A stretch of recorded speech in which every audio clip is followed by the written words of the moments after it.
பாலம் கட்டிய தச்சர். முன்னொரு காலத்தில் அருள், கதிர் என்று 2 சகோதரர்கள் இருந்தார்கள்.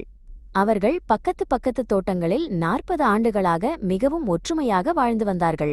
ஒருவருக்கொருவர் உதவியாக இருப்பதில் அவர்களுக்கு மிகுந்த மகிழ்ச்சி. ஒருநாள் அவர்களுக்குள் ஒரு சிறிய கருத்து வேறுபாடு ஏற்பட்டது. அது பெரிய சண்டையாக மாறிவிட்டது. 40 ஆண்டுகால ஒற்றுமை மறைந்து அவர்கள் இருவரும் ஒருவரோடு ஒருவர் பேசிக்கொள்வதையே நிறுத்திவிட்டனர்.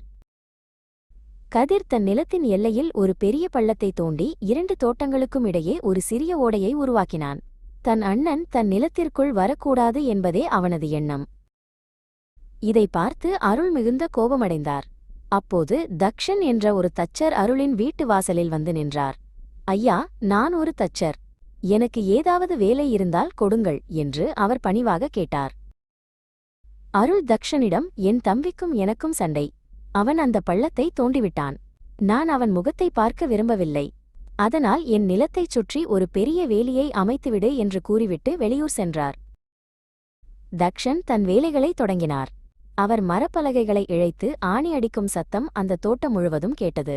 அவர் மிகவும் மும்முரமாக எதையோ செதுக்கிக் கொண்டிருந்தார். மாலையில் அருள் ஊரிலிருந்து திரும்பி வந்தபோது ஆச்சரியமடைந்தார். அங்கே வேலிக்கு பதிலாக அந்த பள்ளத்தை கடக்கும்படி ஒரு அழகான வளைவான மரப்பாலம் கட்டப்பட்டிருந்தது. தக்ஷன் தன் வேலையை முடித்துவிட்டு நின்றிருந்தார்.